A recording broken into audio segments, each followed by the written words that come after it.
자, 창출어람이 청출어람이 청어람이라는 말이 있어요. 무슨 뜻이냐면 물감을 뽑아서는 1년 된 그 풀이 있거든요. 근데 그 뽑아낸 푸른 물감이 쪽보다 더 푸르다는 뜻을 가지고 있어요. 그러니까 뭘 얘기하냐면 제자와 후배가 스승이나 선배보다도 더 뛰어난 경우를 가르칠 때 이 말을 써요. 순자의 권하게 나오는 말이기도 하거든요.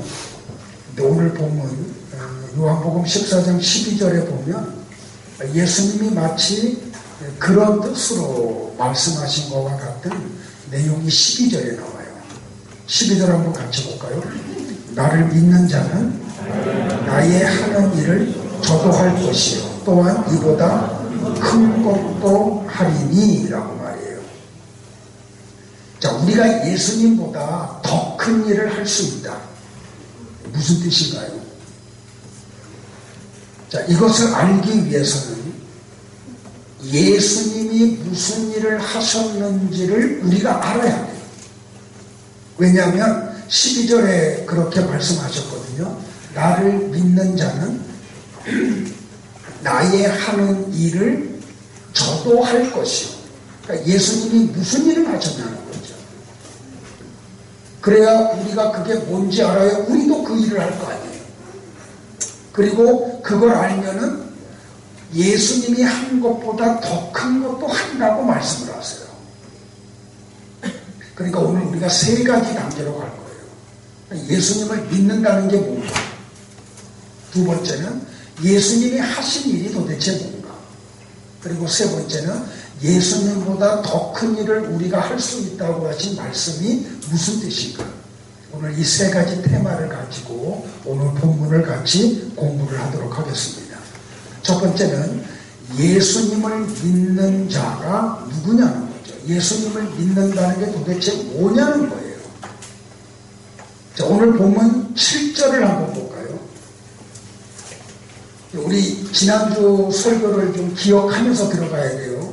우리 지난주에 예수님이 내가 길이고 내가 진리고 내가 생명이다. 나로 말미암지 않고는 아버지께로 올 자가 없어 라고 말씀을 했죠. 그랬더니 그리고 난 다음에 예수님이 7절에서 뭐라고 말씀을 하시냐면 너희가 나를 알았더라면 내 아버지도 알았으리로다 라고 얘기를 해요. 굉장히 한마디 한마디가 중요해요. 너희들이 내가 누군지를 알았으면 나를 보낸 아버지도 어떤 분인지 너희들이 알았을 거야 라고 말해요. 그러자 빌립이 예수님의 말씀이 끝남과 동시에 예수님에게 한 가지 요구를 해요. 그 요구가 뭐예요? 아버지를 보여달라고 요구를 해요. 유대인들은, 당시의 유대인들도 마찬가지고 구약시대의 유대인들도 하나님을 한번 보는 게 그들의 소원이에요. 예를 들면 성경에 보면 모세가 하나님을 만나죠. 엘리야가 하나님을 만나죠. 이사야가 성전에서 하나님을 만나죠. 그렇게 나단이 하나님을 만나고 아비후가 하나님을 만나듯이 이스라엘 백성들의 평생의 소원이 뭐냐면 하나님을 한번 만나 뵙는 거예요. 그런데 예수님이 지금 뭐라고 빌립과 제자들에게 말씀을 하시냐면은 나를 본 자는 아버지를 보았다라고 말씀을 해요. 그들은 지금 하나님을 굉장히 보고 싶은데 평생에 한 번이라도 하나님을 봤으면 좋겠는데 그래서 빌립이 제자들을 대변해서 자기의 마음의 소원을 지금 예수님에게 말하는 거예요. 아버지를 한번 좀 보여달라고. 그랬더니 예수님은 엉뚱한 말씀을 하세요. 나를 본 자는 아버지를 보았다라고 말이에요. 그러니까 여기 빌립의 요구는 하나님이 어떤 분인지를 모르기 때문에 지금 예수님에게 요구를 한 거죠. 자, 모세가 하나님의 영광을 요구해요. 그러자 하나님이 출애굽기 33장 20절에서 이렇게 말씀을 하시죠. 네가 내 얼굴을 보지 못하리니 나를 보고 살 자가 있다옵다. 아버지를 보면 살 수 있는 존재가 없다고 말씀을 하세요. 무슨 말이에요, 여러분들? 죄인들이 하나님 앞에 서게 되면 그 자리에서 죽을 수밖에 없어요. 그런데 빌립이 겁도 없이 예수님에게 하나님을 보여달라고 요구를 해요. 아담이 선악과를 따먹고 타락한 이후에 모든 타락한 인간들은 하나님 앞에 나갈 수 있는 존재들이 한 명도 없어요. 가면은 죽는 거예요. 왜냐하면 거룩과 죄는 공존을 할 수 없기 때문에. 근데 하나님은 거룩하시고 타락한 인간들은 다 죄 속에 빠져 있기 때문에 말이에요. 그러므로 죄를 지은 인간은 하나님을 만날 수 있어요, 없어요? 만날 수 없어요. 그런데 하나님이 당신이 택한 백성들로 하여금 나를 알아야, 그리고 나를 믿어야 구원을 받은 걸 아시기 때문에 하나님이 당신을 계시하기 시작을 해요. 그래서 처음에는 어떻게 계시를 하냐면 하나님이 직접 나타난다 죽어버리니까 하나님이 특별한 방법으로 계시를 해요. 로마서 1장 20절을 볼게요. 자, 같이 볼까요? 시작. 창세로부터 그의 보이지 아니하는 것들로 그의 영원하신 능력과 신성이 그가 만드신 만물에 분명히 보여 알려졌나니 그러므로 그들이 힘대하지 못할지니라. 하나님이 직접 나타나면 인간들이 견딜 수 없기 때문에 하나님이 피조물을 통해서 당신을 드러내셨어요. 사람들로 하여금 알도록 하셨어요. 그런데 타락한 인간들은 하나님이 창조한 피조물을 통해서 당신을 자꾸 보여주심에도 불구하고 타락한 인간들은 하나님의 창조함 속에 있는 하나님의 형상을 알아봐요, 못 알아봐요? 못 알아봐요. 그래서 하나님이 다른 특별한 방법을 사용하세요. 왜 인간들이 알아보지 못하냐면 인간의 영적인 지각이 하나님을 알아볼 수 있을 만큼 알아먹을 수 없을 만큼 타락했기 때문에 그래요. 그들은 영적으로 귀가 먹고 눈이 어두워서 하나님의 모든 충만한 신성이 피조물 속에 담겨져서 우리에게 하루 24시간 1년 360 보여줌에도 불구하고 타락한 인간들은 그 피조물 속에 있는 하나님의 신성을 못 알아봐요. 그래서 하나님이 또 다른 특별한 방법을 통해서 당신을 인간들에게 계시하기 시작해요. 그것은 한 사람을 선택하고 그 한 사람을 선택함과 동시에 한 민족을 선택하셔서 그들의 언어로 하나님을 계시하기 시작을 해요.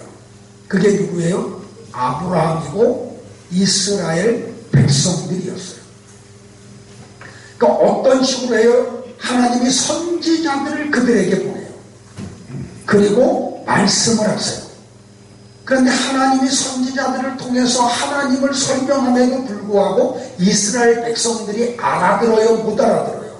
못 알아들어요. 그래서 하나님이 마지막 방법을 사용해요. 아들을 사람의 몸을 입혀서 이 세상으로 보내버리세요. 자, 그 내용이 히브리서 1장 1절과 2절에 나와요. 같이 한번 볼까요? 시작. 옛적에 선지자들을 통하여 여러 부분과 여러 모양으로 우리 조상들에게 말씀하신 하나님이 이 모든 날 마지막에는 아들을 통하여 우리에게 말씀하셨으니 이 아들을 만유의 상속자로 세우시고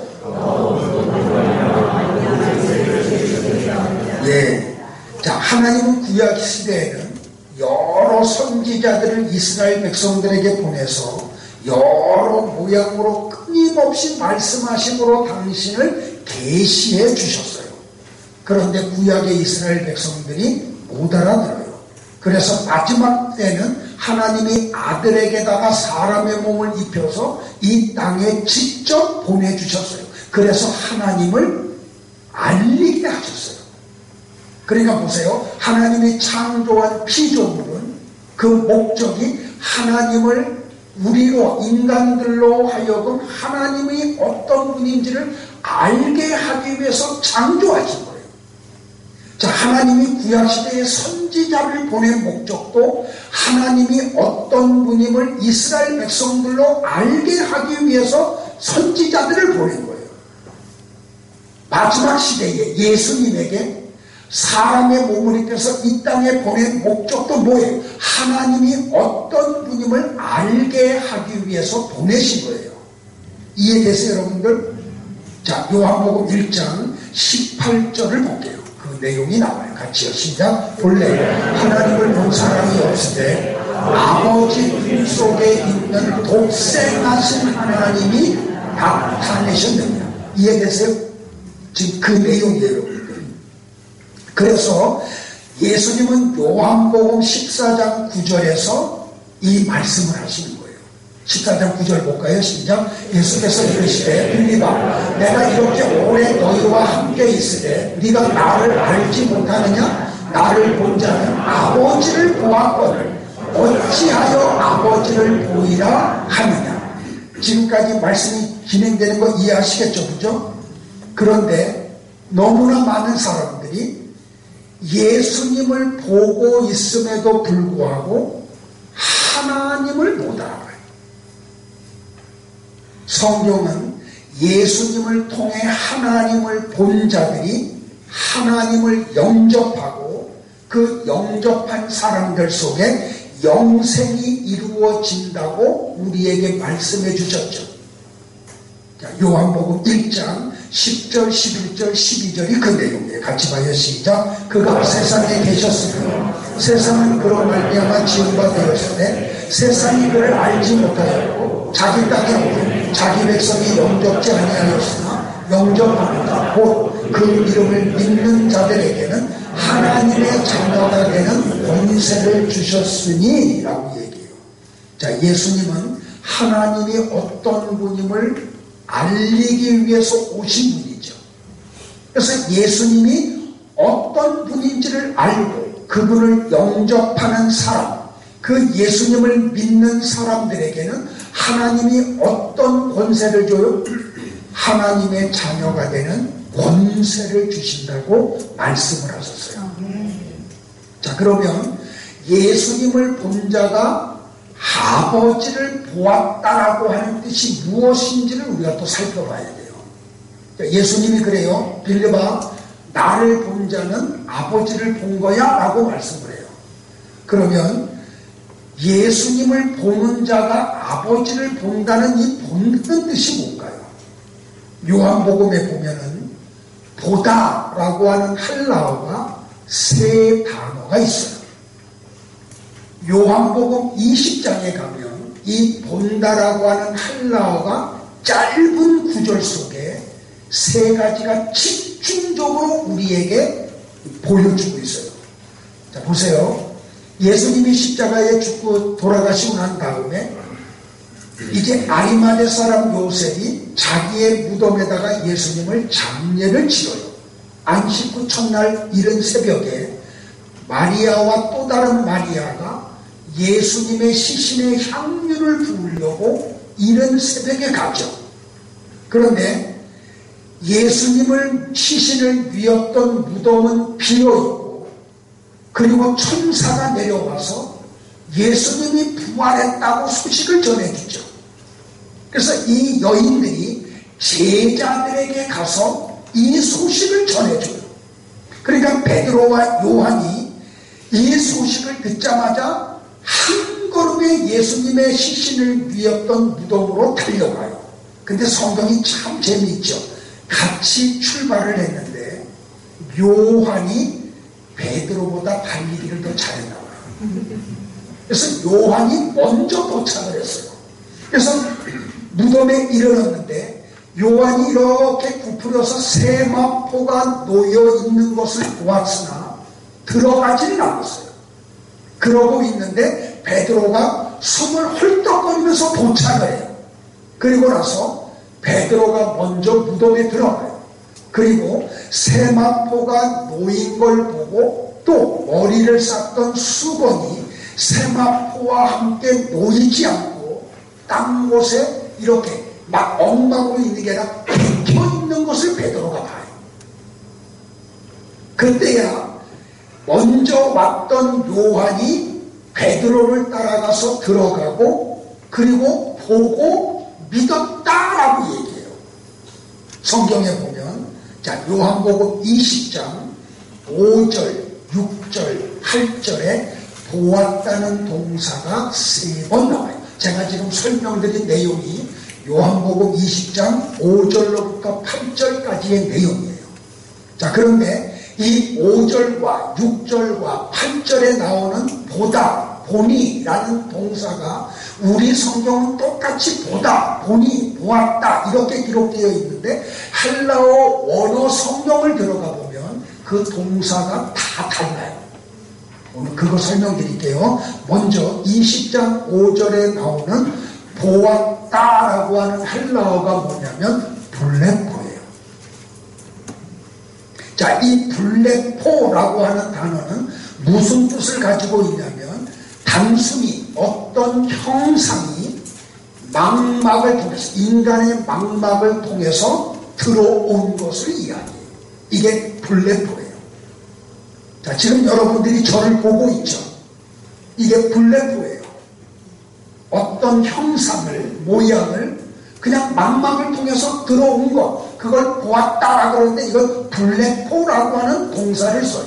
자, 두 번째는 요한복음 20장 6절에 보니라는 단어가 있어요. 근데 이 헬라어가 뭐냐면 데오레오예요. 데오레오라고 하는 단어는 무슨 말이냐면 부러지게 쳐다보다 또는 갸우뚱거리며 쳐다보다 라는 뜻이에요. 그러니까 베드로는 그냥 멍하니 쳐다본 게 아니고 의구심을 가지고 쳐다본 거예요. 왜 예수님의 그 세마포가 여기에 놓여있지? 왜 예수님의 얼굴을 쌌던 수건이 개켜져서 따로 있지? 누군가 수의를 풀고 시체를 가져간 것이라고 하면 그 긴박한 상황에 수건과 수의를 저렇게 원래 자리에 개켜서 올려놓고 가지는 않았을 텐데 라고 생각하며 그 세마포와 수건을 보았다는 뜻이에요. 이해돼요? 자, 세 번째 8절에 나오는 이 요한이 보고 믿더라 라고 기록되어 있는 이 보고라고 하는 헬라어가 뭐냐면 오라오라는 단어예요. 자, 오라오라고 하는 헬라어는 무슨 뜻이냐면 이해심을 가지고 보고 그 의미를 알게 되었다는 뜻이에요. 그러니까 블레포와 그리고 그 데오레오와 오라오라고 하는 단어는 똑같이 본다라고 하는 동사지만 보는 그 의미가 다 달라요. 그냥 블레포는 그냥 보는 거고 데오레오는 뭔가 의구심을 가지고 보는 거고 오라오는 완전히 이해하고 보는 거예요. 그러니까 여기 20장 8절에 나오는 보고 믿더라 라고 하는 말은 예수님이 돌아가시기 전에 내가 죽을 거고 3일 만에 부활할 거야 라고 하는 말씀이 그 예수님의 시신을 뉘었던 무덤에 와서 봄으로 인해서 그게 깨달아진 거예요. 예수님의 말씀이 이렇게 이루어진 거구나 하고 알아간 거예요. 그리고 보았다. 이 보다는 그런 뜻이에요. 그러니까 어떻게 돼요? 믿음의 세계까지 들어가게 되는 거예요. 자, 예수님을 보고 예수님을 통해 하나님을 보는 사람은 예수님의 말씀과 그분이 하신 사역을 정확하게 이해했다는 뜻이에요. 그러니까 여러분들이 보았다라고 말할 때 블레후의 단계가 되면 안 돼요. 데오 레오에 머물러도 안 돼요. 오라 오까지 들어가야 돼요. 자, 여러분이 성경 봐요. 성경에 있는 활자가 그냥 들어와. 그건 성경을 보지만 믿음하고 관계없는 거죠. 자, 데오레오예요. 호기심을 가지고 봐요. 근데 호기심을 가지고 있지만 이건 믿는 게 아니죠. 그런데 마지막 단계 오라오로 들어가면 다 믿어지고 있는 거예요. 보는 거예요. 이해돼요, 여러분들? 이게 예수님을 보는 거라는 거예요. 그런데 오늘날은 그러면 우리가 예수님을 어떻게 볼 수 있어요? 오늘 예수님이 분명히 말씀하셨잖아요. 나를 본 자는 아버지를 보았다라고 얘기하잖아요. 그러니까 예수님을 보면 아버지를 보는데 지금 우리는 예수님이 육신을 가지고 우리와 같이 계시지 않잖아요. 그러니까 우리가 예수님을 볼 수 없잖아요. 그러면 이건 무슨 뜻이냐는 거예요. 그러니까 이거는 굉장히 중요한 의미가 우리에게 담겨져 있는 거죠. 예수님을 봐야 하나님을 보고 그래야 하나님의 어떤 일을 우리에게 하신 일을 알고 우리가 믿음의 세계에 들어가서 하나님이 우리에게 주시는 영생의 세계까지 들어갈 수가 있잖아요. 근데 예수님을 지금 우리가 못 봐. 그럼 어떻게 보냐는 거예요. 예수님을. 자, 성경을 같이 봐요. 누가복음 24장 44절과 45절을 볼게요. 같이 볼까요? 시작. 또 이르시되 내가 너희와 함께 있을 때에 너희에게 말함받고 모세의 율법과 선지자의 글과 시편의 나를 가리켜 기록된 모든 것이 이루어져야 하리라 한 말이 이것이라 하시고 이에 저희 마음을 열어 성경을 깨닫게 하시고. 이제 눈치챘죠? 우리가 예수님을 우리는 어떻게 봐요? 성경을 통해서 예수님을 봐요. 그래서 우리가 성경을 통해서 예수님을 보면 그걸 통해서 누구까지 볼 수 있어요? 아버지 하나님까지 볼 수가 있어요. 우리는 성경을 통하지 않고는 예수님이 누구이신지를 알 수가 없어요. 성경을 통해서만 예수님이 왜 인간의 몸을 입고 이 땅에 오셨는지를 알 수가 있어요. 왜 그렇게 하셨는지, 무슨 목적을 가지고 그렇게 하셨는지를 알 수가 있어요. 오직 우리는 성경을 통해서만 왜 예수님이 십자가에서 죽으셨는지를 알 수가 있어요. 오직 성경을 통해서만 예수님의 부활을 믿을 수가 있어요. 그리고 성경을 통하지 않고는 예수님이 천국에서 나의 거처를 예비하심을 알 수도 없고 믿을 수도 없어요. 그리고 성경을 통하지 않고는 예수님이 심판주로 다시 오실 것을 알 수가 없어요. 그러니까 2000년 전에는 예수님이 사람의 몸을 입고 오셔서 그 팔레스틴 땅에 살고 있는 이스라엘 백성들에게 당신을 보여주시고 당신을 보여줌을 통해서 그들로 아버지를 볼 수 있게 하셨는데 지금은 우리로 하여금 성경을 통해서 예수님을 보게 하시고 그 성경을 통해서 아버지를 보게 하세요. 그런데 당시 사람들은 예수님이 육신으로 오셔서 그들과 같이 먹고 마시고 움직였음에도 불구하고 예수님이 누구이신지를 알지를 못했어요. 그래서 그들은 예수님을 통해 나타나시는 하나님을 알 수가 보지를 못했던 거고, 그리고 그들은 예수님이 십자가에서 죽으신 게 무슨 뜻인지를 몰랐던 거예요. 그래서 그분을 믿는 세계까지 이르지 못했던 거예요. 보지 못하니까 알지 못하고, 알지 못하니까 믿지 못하고, 믿지 못하니까 멸망당한 거예요. 이해돼요, 여러분들? 그런데 우리는 어떻게 돼요, 여러분들? 우리는 그분을 알아보죠. 아멘 안 하니까 못 알아봐요. 근데 어떻게 우리가 그분을 알아봐요? 믿음으로 하는 거예요. 예수님이 우리에게 요구하는 보라는 것은 망막에 새겨지는 물리적인 것을 말하는 게 아니에요. 나를 본자, 나를 봐라, 아버지를 본다라는 말은 블랙홀을 얘기하는 게 아니라는 거예요. 그분을 보내신 아버지의 뜻이 뭔지, 그 예수님이 오셔서 십자가에서 죽으신 게 무슨 뜻인지 그걸 이해하고 보는 오라오를 얘기하고 있는 거예요. 그러니까 여러분들은 오라오로 성경을 보기를 축복을 해요. 아멘. 그러니까 눈에 보이는 게 다 보이는 게 아닌 거죠. 성경을 본다고 다 성경을 보는 게 아닌 거예요. 교회 안에 너무나 많은 사람들이 블랙포하고 있다니까. 조금 나은 사람들은 데올레오 단계까지 가요.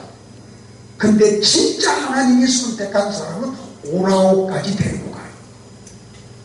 여러분은 거기까지 이르기를 축복을 해요.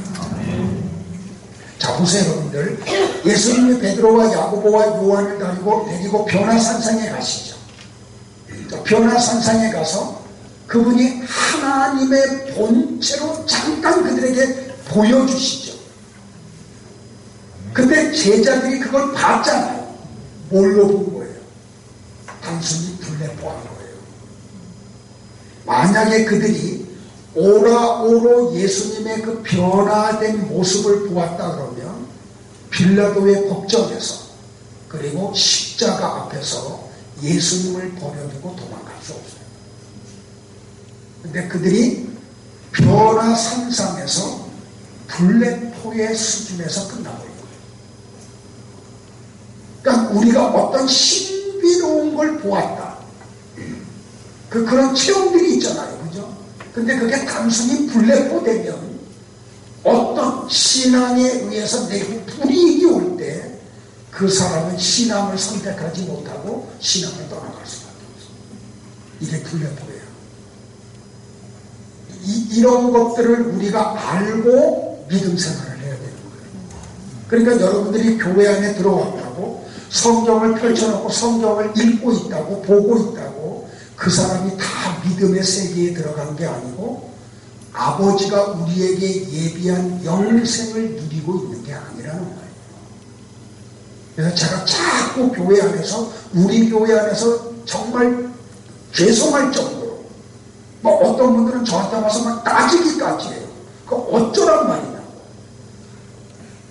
이런 걸 모르기 때문에 그런 거예요. 제가 엊그저께 새벽 예배 때 어제 새벽 예배 때 오늘 수요 예배 정말 중요하다고 얘기했잖아요. 근데 새벽 예배 나오는데 안 나오잖아요. 미안해요, 여러분. 아무튼 블랙포 하면은 안 돼요, 여러분들.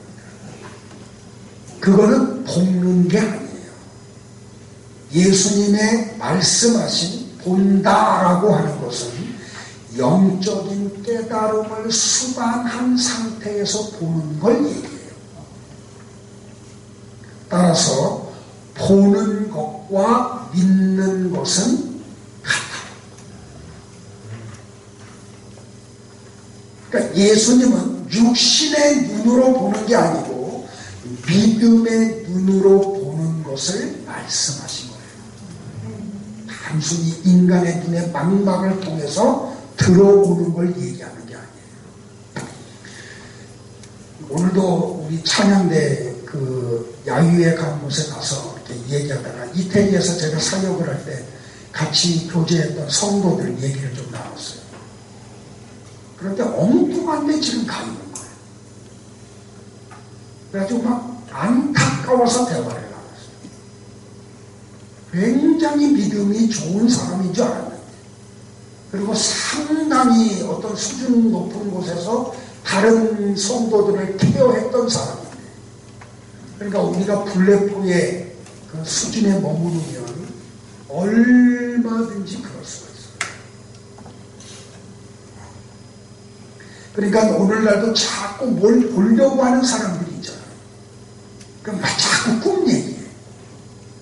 꿈에서 이상한 사람이 나타나가지고 막 지나가면서 자꾸 구름 형상에서 어떤 예수님의 형상이 보이나 사진 찍었다는데 누구의 눈에는 보이는데 왜 내 눈에는 안 보이고, 그러지 마세요. 믿음은 보는 것으로 생기는 게 아니에요. 믿음은 보는 것으로 성숙되는 것도 아니에요.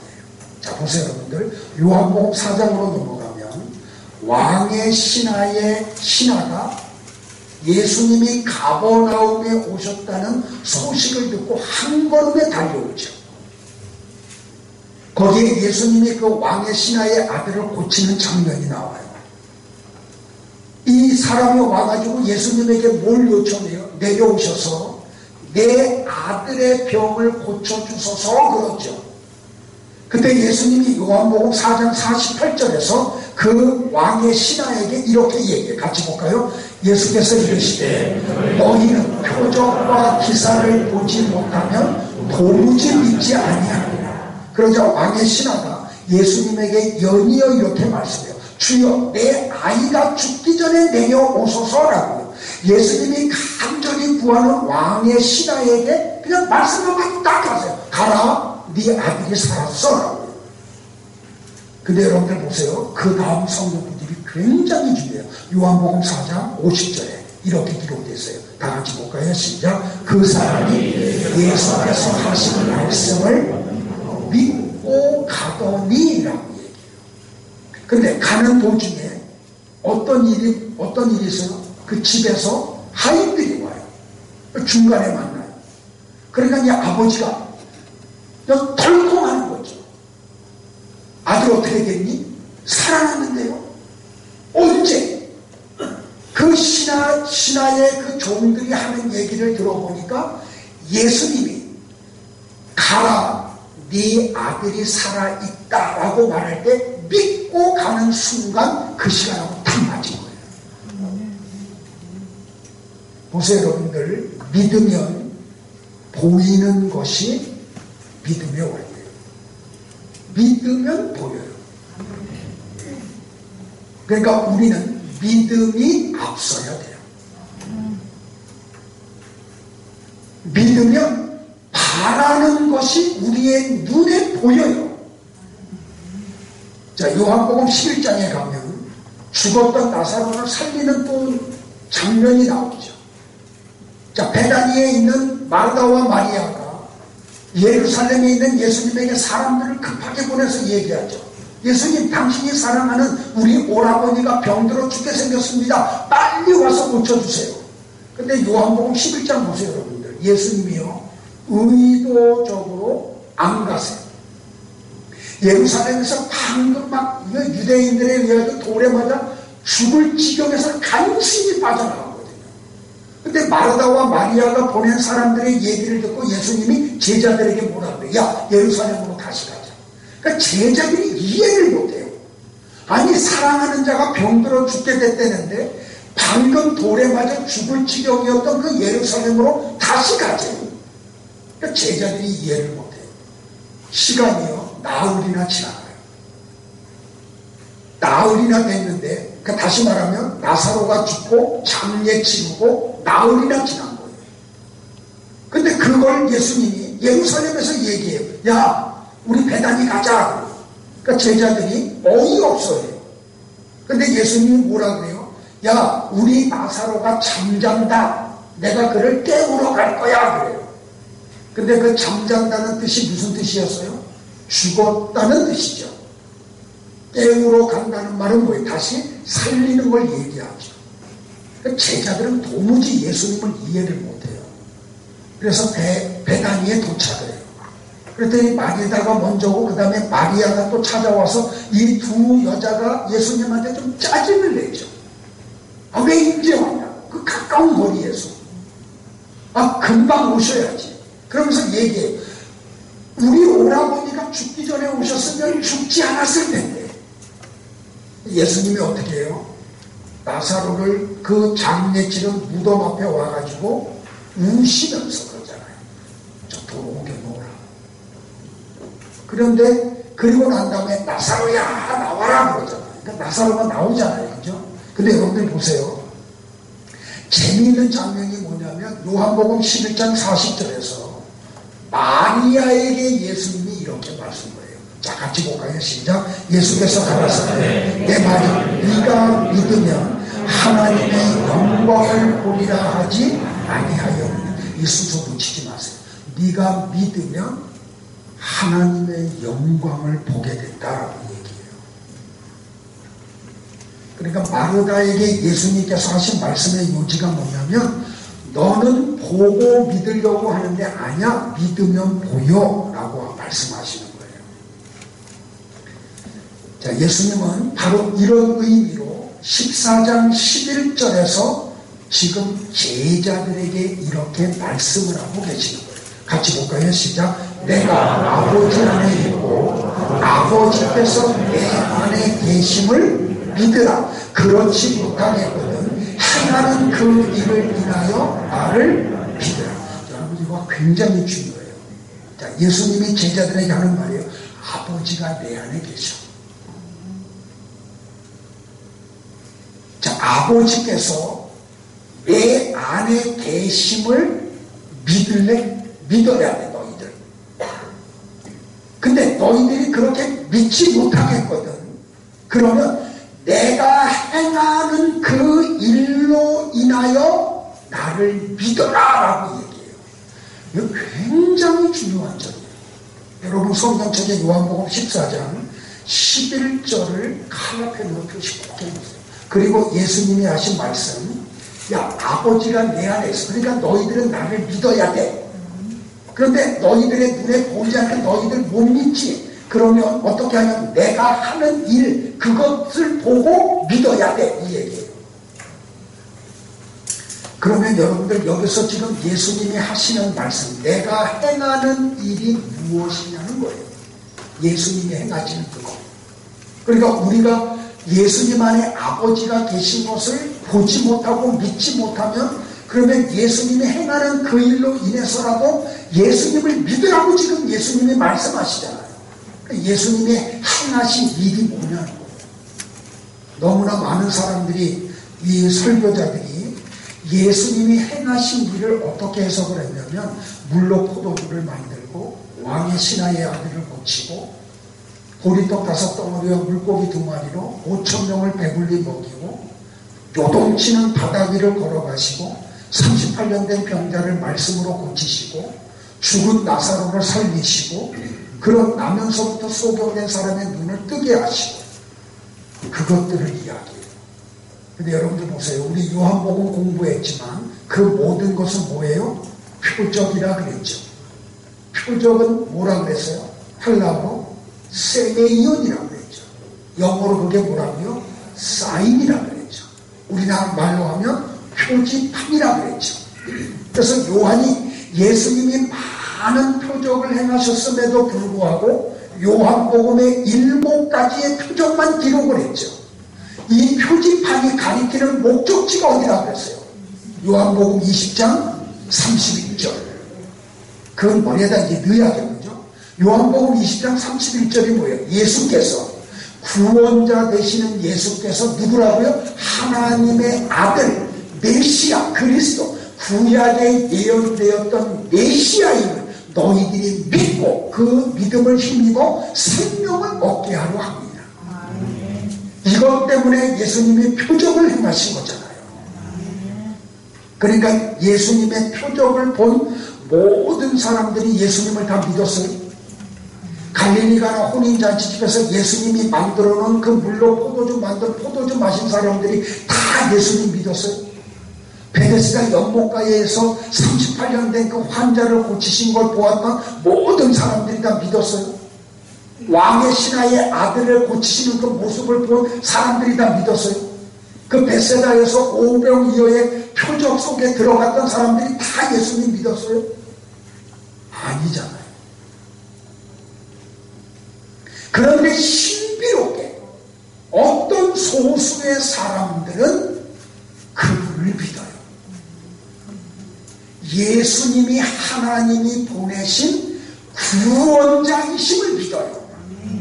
그분이 내 죄 때문에 십자가에 죽으신 것을 믿어요. 그분이 부활했듯이 나도 언젠가 부활할 걸 믿어요. 예수님이 천국에서 내 거처를 예비하고 계심을 믿어요. 그분이 이 영광을 들고 심판주로 오실 것을 믿어요. 어떤 사람들이 말이에요. 어떤 사람들이요. 그리고 그들이 그 믿음으로 말미암아 영생을 얻어요. 어떻게 그 일이 가능해요, 여러분들? 어떻게요? 다 안 믿는데. 여러분들 한번 상상을 해보세요. 보리떡 5덩어리하고 물고기 2마리를 가지고 2만 명이 배불리 먹었는데 어떻게 그것을 먹고 배불렀던 사람들이 예수님을 메시아, 구원자로 믿지 않아요? 근데 안 믿는다니까요. 너무나 많은 사람들이 말이에요. 나면서부터 소경된 사람의 눈을 띄었는데 그 제사장들과 바리새인들이 끝까지 물고 늘어지는 게 뭐예요? 그 사람과 아버지를 물고 늘어지면서 예수님 죽이려고 달려들잖아요. 신비하지 않아요? 그거 봤으면 믿어야 되잖아요. 근데 안 믿어요. 안 믿는데 어떤 사람들이 믿어요. 어떻게 그게 가능해요? 어떻게? 하나님께서 우리의 믿음의 눈을 띄게 해주시면 그게 가능해요. 이 신비로 다 안 믿는데 하나님이 우리의 영의 눈을 꽉 열어주시면 그게 다 믿어진다니까요. 성경을 보고 다른 사람들은 안 믿는데 우리는 홍해 바다를 갈라서 이스라엘 백성들을 구원했음을 믿는다니까요. 여러분들 성경책 보세요. 출애굽한 여정을 보면 홍해 바다 지나가게 그저 빨간 걸로 화살표 표시한 성경이 몇 개나 있어요. 여러분들 그 성경 들고 있다니까요. 전부 다 돌아가는 거잖아요. 전부 다. 갈대숲 지나간다. 신학 박사들이 안 믿는다니까요. 목사님들이 안 믿어요. 성경을 번역하는데. 근데 신비롭게 어떤 사람들, 바로 나와 여러분이 그게 믿어져요. 어떻게 그게 가능해요? 하나님이 우리의 믿음의 눈을 확 열어주시면 그게 믿어진다. 자, 참 예수님은 하나님 아버지가 시키시는 일을 하기 위해서 이 땅에 오신 거죠. 이거 굉장히 중요해요. 여러분들 놓치면 안 돼요. 오늘 하나님이 여러분들 오늘 예배 오게 하신 것은 이 비밀을 알게 하기 위해서. 자, 하나님이 예수님을 사람의 몸을 입혀서 이 땅에 보냈어요. 왜 보냈어요? 하나님이 하라고 하는 일을 하라고 보내셨어요. 잘 들으셔야 돼요, 여러분들. 그러면 하나님 아버지가 아들 예수님에게 하라고 하시면서 이 땅에 보내신 그 일이 뭐예요? 하나님이 택한 백성들을 구원하기 위해서 십자가에서 죽는 게 예수님이 하신 일이었어요. 놓치면 안 돼요.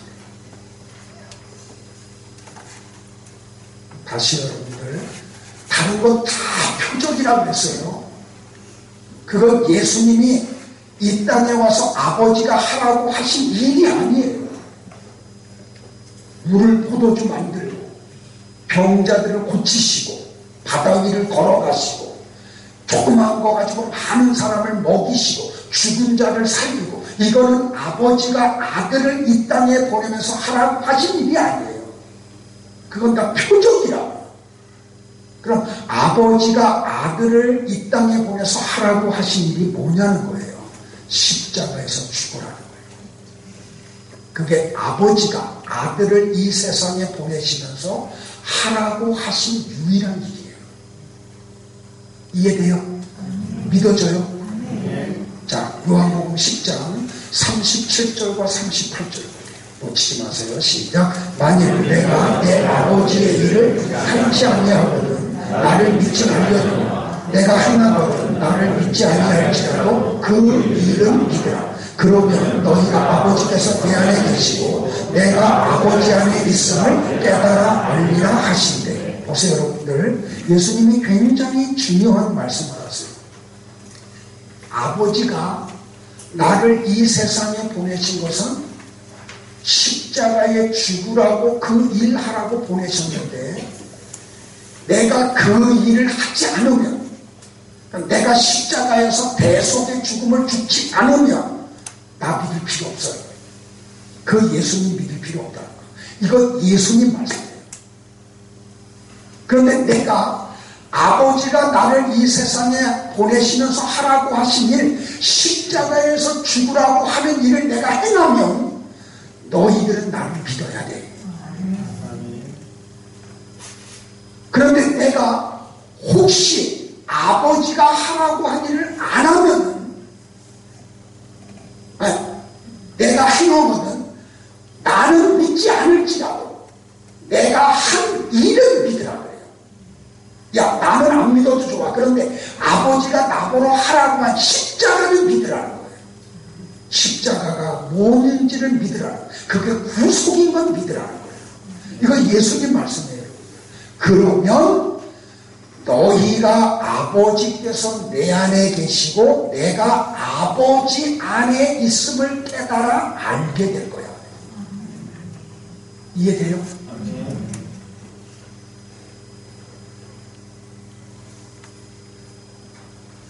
그러니까 하나님께서 예수님에게 하라고 하셨던 일이 뭐냐면 십자가에서 죽으라는 거예요. 그게 하나님이 아들 예수에게 하라고 하신 일이에요. 여러분들 십자가 믿으세요? 네. 아버지가 왜 아들을 사람의 몸을 입혀서 이 땅에 보내시고 그 아들을 십자가에서 죽이시려는지 그거 아세요? 아시기를 바라요. 그리고 믿으시기를 바라요. 그러면 뭐라 그래요, 여러분들? 그러면 우리가 예수님보다 더 큰 일을 하게 된대요. 더 큰 일을. 자, 14장 12절을 같이 봅니다. 시작. 내가 진실로 너희에게 이르노니 나를 믿는 자는 나의 하는 일을 저도 할 것이요 또한 이보다 큰 것도 하나니 이는 내가 아버지께로 가나니. 이거 놓치지 마세요. 계속 이 말을 해서 반복해서 미안해요. 자, 내가 이제 너희한테 말한다. 나를 믿니? 내가 지금 여러분들에게 물어볼게요. 예수님을 대신해서 여러분은 예수님을 믿으세요? 네. 그러면 내가 하는 일, 그걸 믿는 너희도 하게 될 거예요. 네, 아멘이 정말 무섭게 나와야 돼, 그죠? 우리도 뭐 하라는 거예요? 십자가에서 죽으라는 거예요. 그 일을 하게 된다는 거예요. 믿으면 거기까지 간다는 거예요. 근데 이걸 믿지 못하면 절대로 십자가에 죽는 자리로 못 가요. 그래서 손해보는 신앙생활 못해요.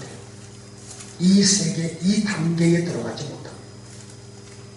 절대로 교회 생활하고 믿음 생활하면서 나한테 시간적으로, 물질적으로, 정신적으로 조금만 손해가 가면 이 세계로 못 들어오는 사람들이에요. 그게. 그 사람은 믿음이 없는 거예요. 이해돼요? 그러니까 이렇게 성경을 조금씩 더 깊이 알아가면 말세에 내가 믿는 자를 보겠느냐는 예수님의 탄식이 뭔지 알겠죠. 오늘 저녁에 왜 못 나와요? 안 믿으니까. 손해보기 싫은 거예요. 텔레비 켜놓고 오늘 하루 종일 놀았으니까 내일 또 출근해서 일을 하려면 좀 쉬어야 돼. 그러니까 못 나오는 거예요. 미안해요, 여러분들. 노골적으로 너무 얘기해서. 그래서 진짜 말씀이 선포되면은요, 막 견디지 못하는 게 그래서.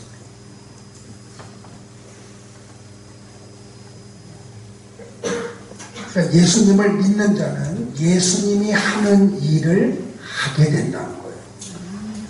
그리고 나서 예수님이 하신 일보다 더 큰 일을 할 수 있다고 말씀을 해요. 자, 다시 예수님이 하신 일이 뭐예요?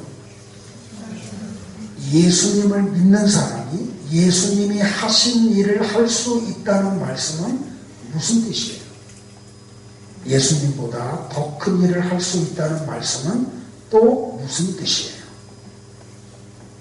예수님이 하신 일은 하나님의 말씀에 순종해서 자기를 부인하고 자기 십자가를 지고 죽기까지 순종한 게 그게 예수님이 하신 일이에요.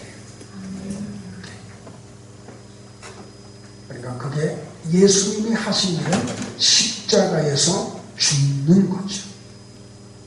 근데 요새 불의 사자들은 예수님의 하신 일을 어떻게 해석하냐면 병자들을 고치고 이적을 행하고 무리를 걷고 그런 걸로 해석을 해요. 그래서 그 영역으로 자꾸 가요. 그래서 자기가 굉장한 능력의 사자인 것 같이 그냥 머리에다 손을 얹고 안수기도 하면 문제들이 해결이 되고 병에서 고침을 받고 그리고 자꾸 높아지죠. 그게 하나님이 예수님이 하신 일로 그렇게 해석을 하면 그 영역으로 가요. 근데 여러분이 예수님이 하신 일이 자기를 부인하고 십자가에 죽은 것이라고 하면 그것을 알게 되면 우리는 그 영역의 근처도 가면 안 돼요. 자기 이름 내고 높아지고 자기가 불의 사자인 것 같이 자기를 피하는 그런 세계로 가면 큰일 납니다. 이해돼요, 여러분들? 다시요. 예수님이 아버지 하나님이 하라고 하신 예수님으로 하여금 아버지 하나님이 하라고 하신 일이 뭐라고요? 십자가에서 죽는 거라. 근데 너희들이 나를 믿으면 너희들이 나를 믿으면 너희도 그 일을 한대요. 믿으면 우리도 나를 부인하고 내 몫에 태인 십자가를 짊어지고 죽음의 세계로 들어간다. 그게 우리가 해야 될 일인 거예요. 높아지는 게 아니고요. 이름 내는 게 아니에요. 용서하세요. 제가 이태리에서 들어와서 개척을 할 때 저를 정말 좋아하는 장로님, 지금은 장로님 되셨는데 그때는 집사님이셨어요. 그분이 저를 도와주면서 저한테 요구한 게 딱 하나예요. 목사님은 절대로 책 내지 마세요. 제가 그때 약속을 했어요. 그래서 제가 책을 못 내요.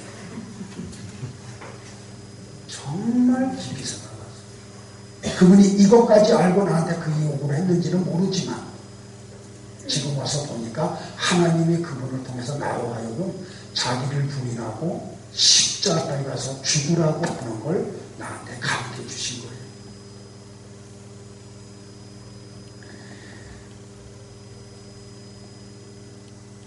자, 그러면 이 믿음의 세계에 들어온 사람들, 그 사람들은 공통적으로 그들의 삶 속에 나타나는 일이 있어요. 자, 믿는 자들이 전부 다 물 위를 걸어다니고 병자를 고치고 죽은 자를 살리고 보리떡 5개와 물고기 2마리로 많은 사람들을 먹이는 일을 할 수 있어요? 저 그거 못해요. 여러분 할 수 있어요? 그거 아니에요. 혹시 여기 물 위 걸어보신 분 있어요? 손 들어봐주세요. 아무도 없어요. 자, 마태복음 16장 23절과 24절 같이 볼까요? 시작. 예수께서 돌이키시며 베드로에게 이르시되 사탄아 내 뒤로 물러가라. 너는 나를 넘어지게 하는 자라. 네가 하나님의 일을 생각지 아니하고 도리어 사람의 일을 생각하는도다 하시고 이에 예수께서 제자들에게 이르시되 아무든지 나를 따라오려거든 자기를 부인하고 자기 십자가를 지고 나를 좇을 것이니라. 아멘이에요? 네, 여기에 굵은 글씨로 했던 아무든지 나를 따라오려거든 자기를 부인하고 자기 십자가를 지고 나를 좇을 것이니라. 여러분들 다시요 2000년 전으로 돌아가서 예수님이 이 땅에 이 일을 하러 오셨는데 하나님을 믿는다는 유대인들이 예수님에게 요구한 일이 뭐예요? 다윗의 왕국 건설하는 거였잖아요. 하나님이 예수님에게 하라는 일과 대치가 되어 일치가 돼요. 대치가 돼요. 여러분들 보세요. 그러니까 자기 자신만을 위해 살던 사람이 하나님이 요구하는 이 삶, 자기를 부인하고 자기 십자가에서 죽기 위해서 우리에게 필요한 게 뭐예요?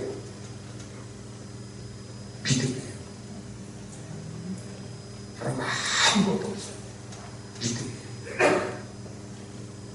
하나님을 향한 믿음,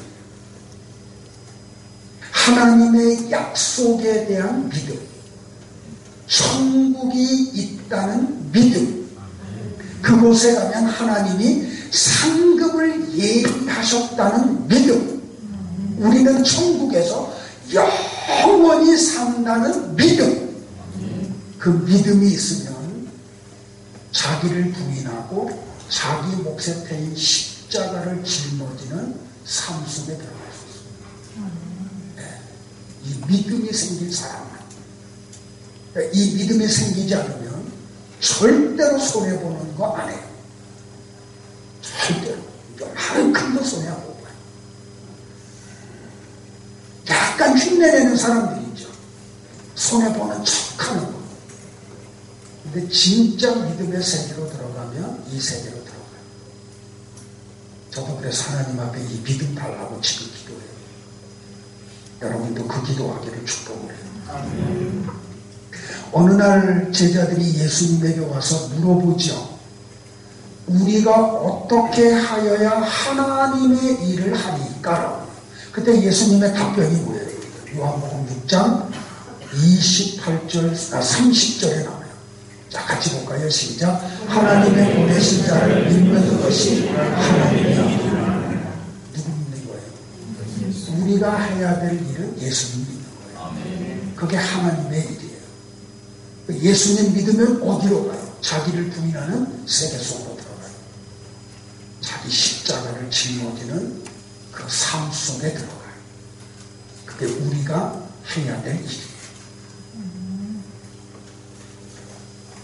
그러니까 다시요, 이렇게 이 내용을 가지고 다시 우리가 교회 안에 들어와 보니까 믿음 있는 사람이 몇 명이나 돼요? 많지 않아요. 많지 않아요.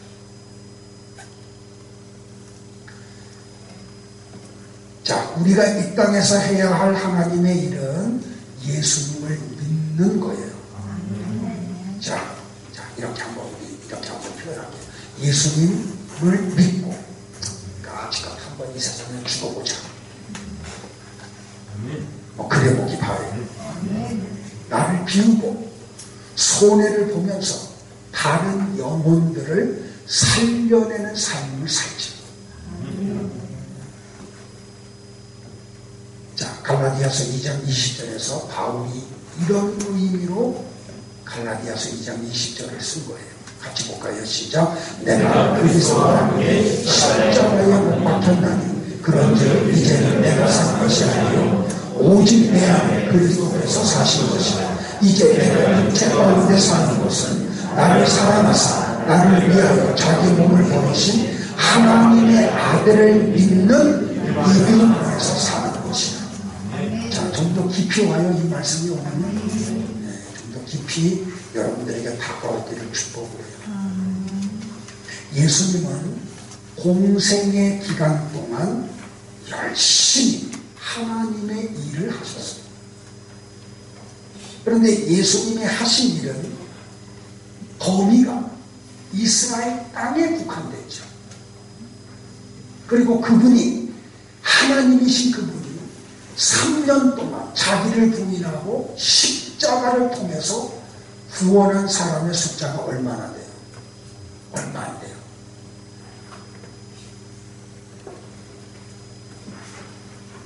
그런데 오순절날 보혜사 성령 하나님이 임재를 하시니까 이 성령의 충만함을 받은 사람들이 그때부터 하나님의 일을 하기 시작을 하죠. 이 세상에서 자기 부인하고 십자가의 길로 걸어가요. 그러니까 막 돌이 날라오는데 복음 전해요. 두들겨 맞았는데 복음 전해요. 감옥에 갇혔는데 복음 전해요. 칼이 와서 목을 치는데 복음을 전해요. 그랬더니 어떤 현상이 일어나요? 사도행전 2장 37절로 41절 같이 볼까요? 자, 피곤하지만 눈 뜨고 같이 시작. 베드로가 가로되 너희가 회개하여 각각 예수 그리스도의 이름으로 세례를 받고 죄사함을 얻으라. 그리하면 성령을 선물로 받으리니 이 약속은 너희와 너희 자녀와 모든 먼데 사람 곧 주 우리 하나님이 얼마든지 부르시는 자들에게 하신 것이라 하고 또 여러 말로 확증하며 권하여 가로되 너희가 이 패역한 세대에서 구원을 받으라 하니 그 말을 받는 사람들은 세례를 받으며 이날에 제자의 수가 몇 명이나? 베드로가 예수님보다 훨씬 더 많은 사람들을 회개해서 구원의 반열에 서게 하죠. 바로 이거 얘기하는 거. 자, 사도행전 4장 1절로 4절도 볼까요? 시작. 사도들이 백성에게 말할 때 제사장들과 성경 맡은 자와 사두개인들이 이르러 백성을 가르치고 예수를 들어 죽은 자 가운데서 구하라는 그 전함을 싫어하여 저희를 잡음에 날이 이미 저물므로 이튿날까지 가두었더니 말씀을 들은 사람 중에 믿는 자가 많으니 남자의 수가 약 예수님보다 더 많은 일을 하죠. 자, 사도행전 21장 20절을 또 볼까요? 시작. 저희가 듣고 하나님께 영광을 돌리고 바울더러 이르되 형제여 그대도 보는 바에 유대인 중에 믿는 자 수만 명이 있으니 다 율법에 열심히 있는 자라. 베드로와 바울이 예수님의 공생의 기간 동안 하신 것보다 훨씬 더 큰 사역을 했지. 네, 바로 그거 얘기예요. 지역적으로도 훨씬 더 광범위 했죠. 자, 마태복음 28장 우리 18절, 19절, 20절도 볼까요? 시작. 예수께서 나와 말씀하여 이르시되 하늘과 땅의 모든 권세를 내게 주셨으니 그러므로 너희는 가서 모든 민족을 제자로 삼아 아버지와 아들과 성령의 이름으로 세례를 베풀고 내가 너희에게 공부한 모든 것을 가르쳐 지키게 하라. 볼지어다 내가 세상 끝날까지 너희와 항상 함께 있으리라 하십니다. 모든 민족이죠. 예수님들은 이스라엘 백성들만 데리고 하셨는데 사도행전 1장 8절 시작. 오직 성령이 너희에게 임하시며 너희가 권능을 받고 예루살렘과 온 유대와 사마리아와 땅끝까지 이르러 내 증인이 되리라 하시니라. 할렐루야. 너희가 내가 한 일을 할 것이고 나보다 더 큰 일을 하리라 라고 하는 게 뭔지 알겠죠? 뭐 이상한 짓하고 막 이상한 현상하고 쇼맨십하고 그런 게 아니고 내가 나를 부인하고 십자가의 삶을 통해서 복음이 전파되고 그 복음 전파를 통해서 많은 사람들이 주께로 돌아오는 걸 이야기해요. 그런데 그 일이 어떻게 이루어져요, 여러분들? 하나님과 본체셨으나 하나님과 동등됨을 취하지 아니하시고 스스로 자기를 비워 종의 형체를 가져 낮아지셔서 십자가에 죽기까지 복종하신 예수님처럼 나와 여러분이 나를 부인하고 우리가 내 몫에 태인 십자가를 짊어지는 삶을 살면 그게 가능하다는 거예요. 성도 여러분들 정리할게요. 절대로 신앙은요 자기 자랑이나 자기 증명을 해서는 안 돼요. 그게 신앙이 되면 안 돼요. 그게 신앙생활이 되면은 안 돼요. 여러분들이 오늘 이후로 목숨을 걸고 여러분들이 지켜야 될 게 그거예요. 나를 자랑하고 나를 증명하기 위한 게 신앙생활이 되면 안 돼요. 다시요, 조금 더 건너가서 자기 소원을 이루기 위해서 신앙생활해도 안 돼요. 신앙생활은 하나님의 말씀을 좇아 죽음의 세계로 가는 거예요. 이걸 알았던 바울은 나는 날마다 죽노라 하고 고백을 우리 속에는요 타락한 본성이 있어서요 오만 가지 악한 것들이 올라올 수밖에 없어요. 그게 성도의 삶이에요. 나와 여러분은 예수님보다 더 큰 일을 할 수 있는 분들이에요. 그러기 위해서는 예수님처럼 자기를 부인하고 십자가에서 죽는 삶을 살아가셔야 돼요. 축복합니다. 오늘부터 죽으시기 바랍니다. 잘 죽으세요. 그래서 예수님보다 더 큰 일들을 하시기를 주의 이름으로 축복합니다. 기도하겠습니다. 사랑의 주님을 찬양합니다. 현주일 저녁 이렇게 공휴일로 하루를 보내고 그래서 자녀들과 더불어 외부에 나가기도 하고 또 여러 가지 일들을 하기도 하고 분주했지만 이 저녁 주의 존전 앞에 나오게 하여 주시고 이렇게 예배 드리게 하심을 감사합니다. 오늘 주신 말씀 가슴 깊이 감직하게 도와주시고 예수님을 보고 하나님을 보고 예수님을 믿고 예수님이 하신 일을 믿고 예수님이 하신 일을 함으로 많은 자들을 주께로 돌아오게 하는 그러한 거룩한 성도들 되게 하옵소서. 오늘도 이 예배에 나올 때 온전한 신의 일을 구별하는 가정이 있습니다. 하나님 물질의 청지기들이 되게 하옵소서.